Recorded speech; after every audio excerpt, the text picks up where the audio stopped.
Go back to your workplaces if you can. That's the message of a government media campaign being launched in England. With many schools reopening for all pupils next week after lockdown, ministers want to encourage people back to the office where it's safe, amid fears of the damage to city centre economies because of lower footfall. Well, the Transport Secretary Grant Shapps says some work is impossible to do remotely, but Scotland's First Minister Nicola Sturgeon says workers shouldn't be intimidated into going back to the office. With more, here's our political correspondent, Alex Forsyth. Empty office parks, another symptom of this pandemic. But this is taking its toll on some towns, some trades suffering as workers stay away. So now the government's encouraging people to go back where they can. Next week, adverts will run with advice for employers and reassurance for staff. Where it's possible, people can now return to work. It's safe to do so. Gradually now people will start to return to the office, but I suspect we'll see more flexible working than we've seen in the past, and it will be for employers and employees to work out the right balance in their particular cases. Whitehall, some think, should be leading the way.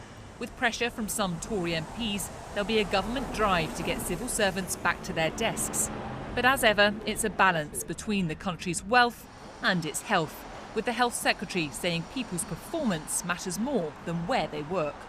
So for you, working from home has been a real bonus. Nirali, a mum of two who works in accounts, doesn't relish the prospect of an office return, saying she's more productive at home.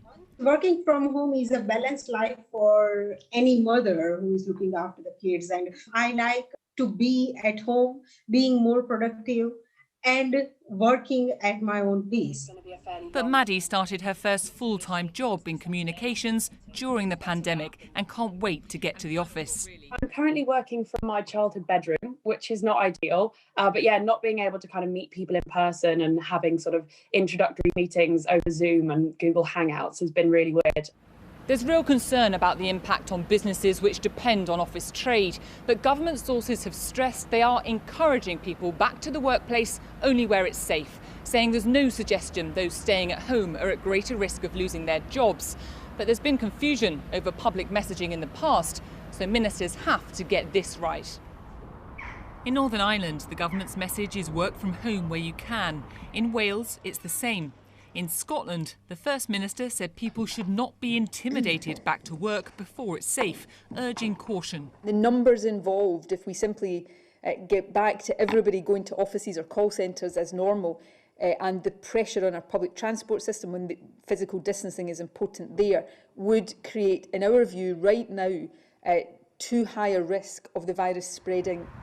Business groups in England say the guidance for firms must be clear and the government's plan must be credible. Some saying they won't be forced but will follow their own pace. Even those wanting to return know the world of work won't be the same for some time.